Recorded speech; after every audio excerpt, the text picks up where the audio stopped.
opisyal doon sa COMELEC, wag muna nating banggitin ngayon. Dahil yung record na yan ay lalabas.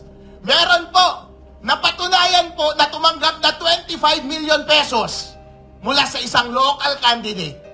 Ang problema, tumanggap din mula sa kabilang kandidato. Ang problema ngayon, sinisigil na, sir! Nasaan na yung ibinayad namin sa inyo? Sabi, i-refund na lang daw. Pero daw, ang problema, nabayaran na daw yung mga ibang commissioner. Abangan po ninyo, lalabas po yung recorded na video na iyan. Dito sa Kamuning. Thank you so much for inviting me. Thank you so much for inviting me, Mr. Greco Bilgeka. Napakagwapo mo talaga in person. Yeah, buddy. At si Big Boy, Butch Bilgeka, sir. The Greek God. Ang gwapo-gwapo nila, sir. Maraming salamat po sa pag-invite kay Attorney Harold Respicio dito sa forum na ito upang pag-usapan ang mga pagkakamaling nangyari ngayong eleksyon na ito para hindi na maulit sa 2028. Latest po, umamin na po si Chairman George Garcia na nag-uusap nga pala talaga sila ng congressman na tumatakbo noon sa Bohol. At sinabi niya, kailangan mo ng 300 million pesos para manalo. Pero sabi ni Chairman George Garcia na misunderstood daw siya. Sir, hindi nga. Kasi kapag papakinggan mo, kailangan mo ng 300 million pesos para manalo. Parang extortion ano? Parang nagsasuggest. Nabayaran mo na lang ako ng 300 million pesos para manalo ka ngayong eleksyon. Dayain na lang natin ngayong eleksyon. Pero misunderstood daw si Chairman.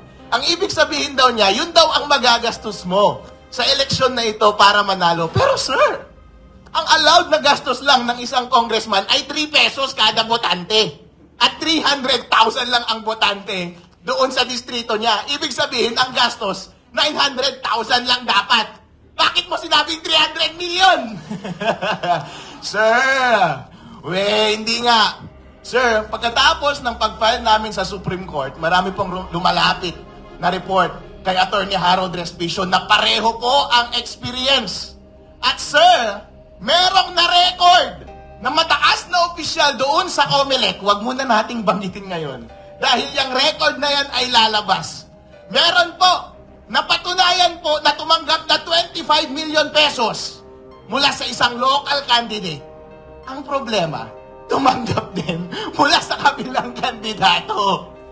Ang problema ngayon, sinisigil na, sir! Nasaan na yung ibinayad namin sa inyo? Sabi, i-refund na lang daw. Pero daw, ang problema, nabayaran na daw yung mga ibang commissioner. Abangan po ninyo, lalabas po yung recorded na video na iyan. Ang problema po, sabi, bawi na lang ako sa protest. Nag-protest ka naman eh. Kaya pala nagkabali-baliktaran na yung resulta ng eleksyon ngayon. May nanalo, nakasingil na yung nagbayad, pero babalik ka rin sa huli para mabayaran din yung kabila. Wow! Mga taga-COMELEC, ano ba naman yan, sirs?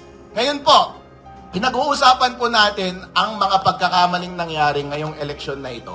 Kung titignan po natin itong context na ito, mga aligasyon na pambabayad sa COMELEC, at dun sa obserba mismo dun sa ground na irregularity sa pagpapatakbo ng eleksyon, everything comes together. Ang una pong obserbasyon ay yung maling paggamit ng software. Ang sabi po ng batas, ang software na dapat tatakbo sa makina ay yun ang ma-audit. Pero iba po yung inilagay sa makina. Kapag iba na po ang version at iba na po ang hash ng software na yon, iba na po yung nandun sa loob ng makina. Chairman George Garcia, tanong ko po sa inyo, nandun ba sa loob ng software yung daya? Ipakita mo na lang kaya yung software, i-open source mo at kami ang mag-aral, makita natin kung ano ang nasa loob nun. Ang isa po pong pagkakamali na naobserbahan ay yung transmission. Ang sabi po ng batas, dapat dire-diretso mula sa independent automated counting machines papunta sa mga servers. Sabay-sabay, COMELEC servers at sa mga transparency servers. Para nga naman kapag nandaya ang COMELEC, huli ka agad ng mga transparency server. Pero inamin mismo ni Chairman George Garcia, kinokolate pala nila bago magpadala doon sa mga transparency server at pinapadala nila cumulative every 15 minutes. Anong ibig sabihin po nito? Na manipulate po yung data mula sa mga automated counting machines bago pumunta sa mga server.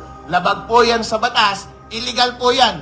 At yun po yung dahilan kaya pinapadisbar natin si Chairman George Garcia at mga commissioner. Yun po ang dahilan Kaya nananawagan tayo sa National Bureau of Investigation para investigahan ang kanilang iligal na paggamit ng software, iligal na paggamit ng computer equipment na nag-interfere sa ating election process dahil yan po ay krimen. Yan po ay paglabag sa batas ng eleksyon. At kayo mga commissioner, kayo ang responsible ng pag-implement niyan. Dapat po kayong makulong. Ngayon po, itong suggestion ng grupo ni Mr. Greco Bilgega na gumawa ng manual counting alongside sa automated counting machines at gumamit ng blockchain para secure yung transmission at ma-maintain yung integrity ng data, consistent po yan para maiwasan itong mga nangyari na daya na ito. Ang una po kasing daya na pwedeng mangyari at pinakamadaling gawin ay yung naobserba natin na itatanim na mismo sa software yung daya. Kasi baka nasa 3.5 na mismo yung daya.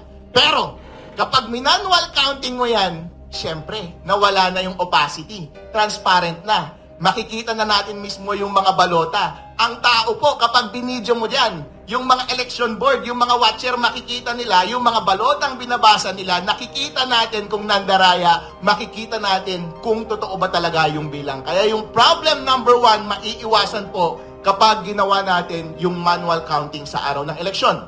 Ang pangalawang problema po ay yung problema sa transmission at pag-maintain ng database.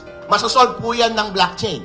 Kasi po ang solusyon ni Mr. Belgica ay diretso mula sa automated counting machine, diretso kaagad sa blockchain. Ang blockchain po kasi, wala pong isang entity na nagko-control niyan.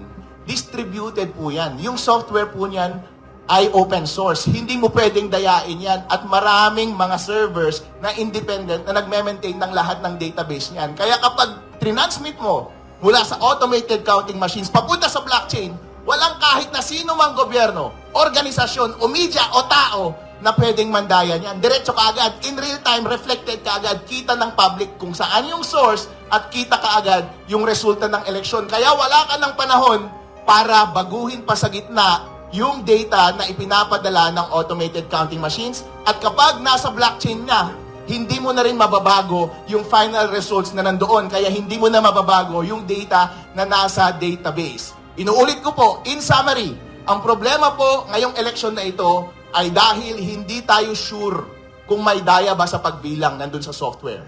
Hindi tayo sure kung may daya ba sa pag-transmit dahil inistorbo nila yung data mula sa source automated counting machine papunta sa mga servers. So pwede nilang i-manipulate sa gitna. Number 3, kapag nandun na sa mga servers, may mga database yun, pwede mo pa rin baguhin kahit nandun na sila sa loob. Lahat po yan maiiwasan dahil yung software ay mabe-verify natin through manual counting, yung transmission at database ay maproprotektahan natin dahil po ang isang blockchain ay immutable yung transmission, immutable yung database, hindi po yan mababago. Kaya po, kapag natupad ang suggestion ni Mr. Greco Bilgega, na ayusin ang ating eleksyon sa susunod sa pamamagitan ng paggamit ng parallel manual counting in addition doon sa automated counting ng ating boto at paggamit ng blockchain, hindi na po mauulit yung mga daya ngayon. Kaya Chairman George Garcia at mga commissioner, alis na kayo dyan!